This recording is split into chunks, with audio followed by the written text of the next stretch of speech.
Hello from kind of cold Massachusetts, where I am visiting my family for a couple weeks.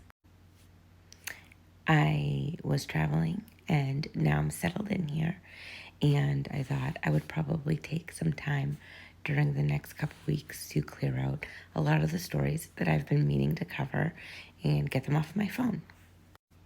Here's a relatively newer one, and I'm going to trigger warning it. Obviously, my entire account kind of just has like an overlying trigger warning, but this one does have a child loss, so I just want everyone to be prepared for that. Also, if you hear some weird noises in the back, it's because my husband is right there making food, and my dad is sleeping in the other room, and he snores really loud. Anyway, let's take a look. I'm gonna shrink myself. You can pause to read this if you would like. My free birth didn't go to plan.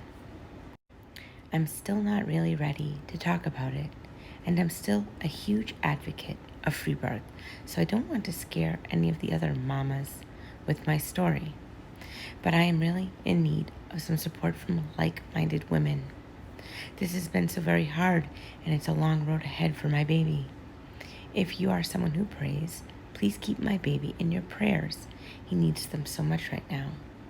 Please play hard for a miracle for my sweet redacted. I'll never understand how this happened.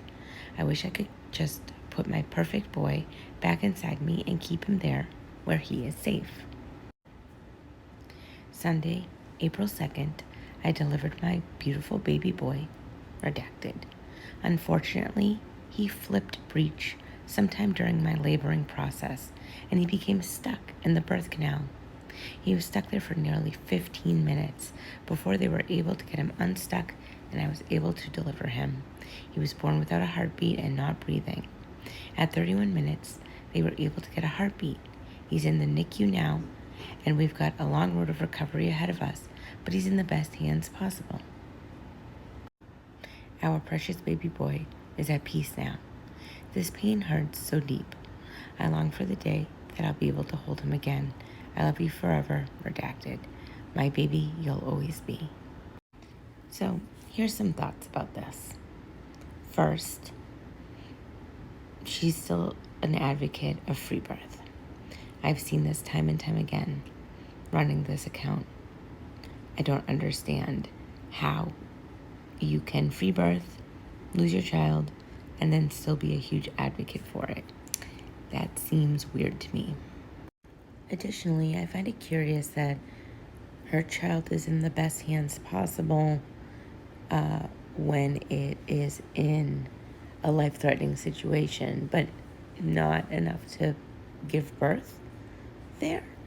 I assume that this started as a free birth and that emergency services were called when things went south.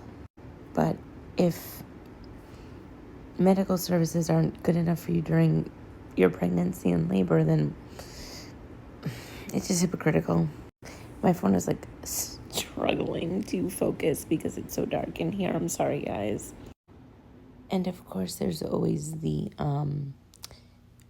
speculation of the baby flipping breech during labor, because if it was a free birth, how would she know? How would she know that it was breech? I don't know.